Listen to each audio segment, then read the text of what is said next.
everyone, Chris here, and welcome to my channel. Today I'm going to talk to you about the books I read between April 13th and April 19th.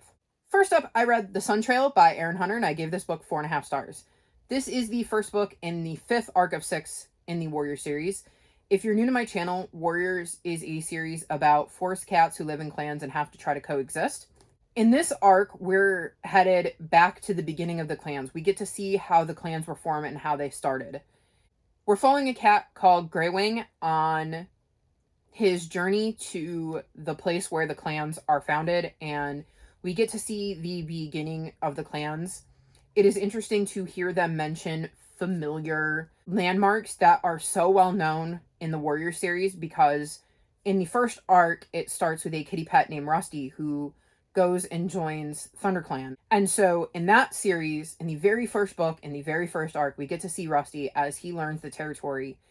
And these landmarks that are so important to the clans and so well known, especially by the time you get to this book in the series, it is so interesting to hear them mention these locations and know exactly where they are and be able to picture what they are seeing. It is also really interesting to know the significance of all of these locations when these cats have no clue what legacy they're going to leave behind.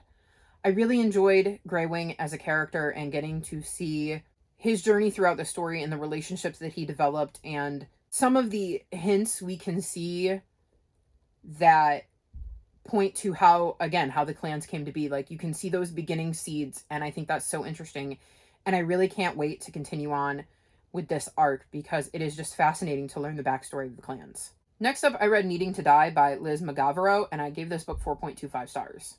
This is the first book in the Positively Organic mystery series. In this book, we follow Stan, who has just moved to a small new town with her cat Nutty after losing her super stressful PR job. She's hoping to take some time off and relax and figure out what she wants to do next. She starts to make friends with the pet population due to her tasty homemade food and treats. Unfortunately, she also ends up finding the body of the local vet when she brings Nutty to his first appointment. This, of course, brings suspicion on her as she is new to the small town. This leads Stan to try to put the pieces together and figure out what actually happened to the vet and try to clear her name. I thought this was a really good start to the series. I like the small town vibes and how I feel like as an outsider, people are naturally suspicious of her. I liked getting to see her bond with the pets, though, because of this food that she made.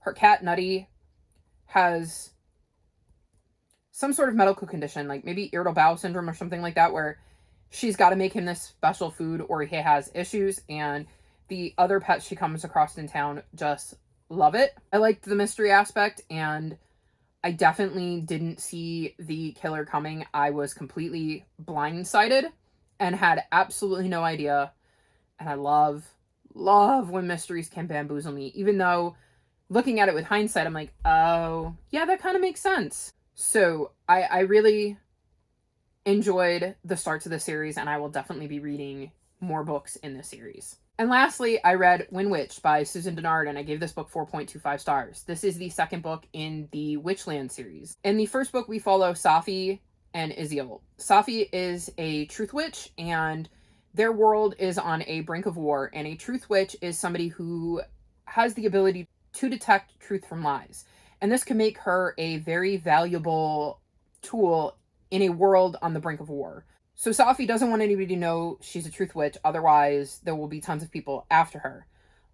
Unfortunately, she ends up accidentally catching the ire of a blood witch, and blood witches are able to trace you based on the smell of your blood. So she and her best friend Iziel end up on the run, trying to avoid capture by this blood witch and trying to stay ahead of anybody who might want to use her truth witchery to their advantage should this world break out into war. This book follows up on the events of the first book, so I can't really say too much about what goes on in here. I will say I am still absolutely loving this series. I'm loving learning more about this world and about these characters and how the magic system works, and getting to see all the political maneuvering that's going on in this world. I'm really curious to see where things go next, and I'm looking forward to picking up the next book in the series. So these are some of the books I've read recently. I know it was a short week. I did not get much reading done, but I still wanted to check in with everybody and let you know what I had read. If you've made it this far in the video, leave me fish emojis in the comment section below, like this video, and subscribe to my channel, and I'll talk to you next time. Bye!